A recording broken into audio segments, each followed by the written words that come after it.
Attracting clients and keeping clients is key to building your business and your brand. But it isn't always easy to understand what those things are that your clients might like or dislike, which are key to building a business. Over the years, I've seen some things that are pretty reliable indicators, things that I've noticed that clients dislike, and things that I've noticed that are certainly barriers to building a business and barriers to building a client relationship at the very least. I want to go through 5 of those things with you that I want you to think about how you might guard against them and build into your marketing and service process a way of dealing with them. There are 5 things. The first 3 are things that you are familiar with. The first 3 are reading, writing, and arithmetic. Well, reading, a lot of clients don't want to do. They're getting emails from their friends, from their family, from their colleagues, from their job, and the idea of getting another email or additional information to read is something they don't want to do. They just don't like reading. I hate saying this because I'm a person who does a lot of writing, but the reality is a lot of people don't like to read. So if you have instructions that they have to read, you have details about you have an onboarding process, you have details about your product or service and the formation of your product or service, or anything like that that has to be read, many people will resist that. And so what you want to do is make it very easy to digest. You want to make it graphic and pleasing and all of those things to make the client feel like it's not an intimidating thing or something they don't want to do.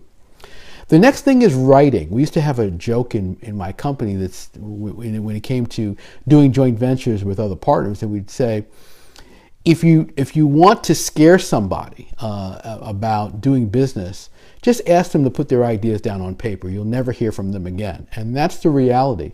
If you ask some people to write something down, they won't want to do it. Now, these days, there's less judgment about a person's writing. We have this shorthand that we use in text messaging when we post online. And so many people will be willing to do that. But just keep that in mind. If you're asking someone to write, that might be something they won't want to do. The third thing is rithmetic or arithmetic.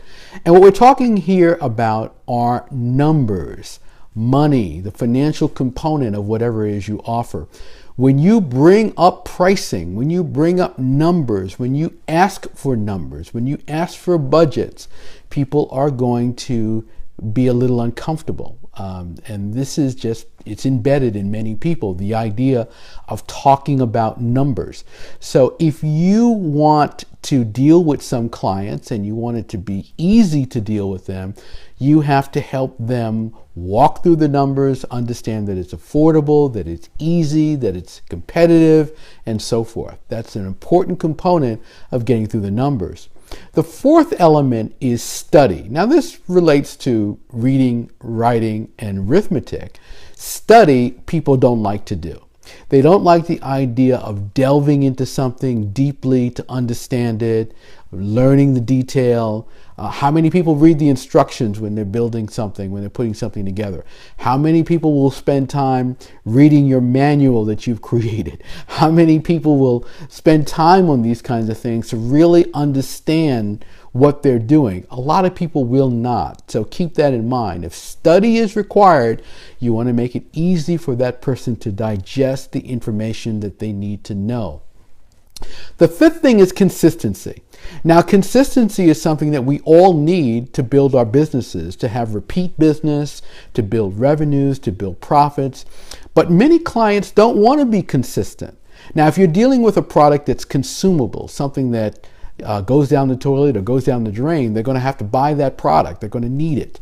But if it's a product or service that requires them to have the energy to come back, the energy to do it again, the focus to do it again, a lot of people won't want to do it. So when it comes to an event or when it comes to replenishing some products, when it comes to participating in something again, a lot of clients won't want to do that. So keep this in mind in your marketing strategy. in your business building strategy, in your overtures to clients, you have to walk your clients through these 5 steps, because these are 5 things that many clients hate. If you like this tip, give me a thumbs up, let me know. Make sure you subscribe to my channel, because I have a lot of great insights coming your way. And please share this with someone that you think will benefit from it. And make sure you stay tuned, because I've got a lot more coming. I'll see you next time.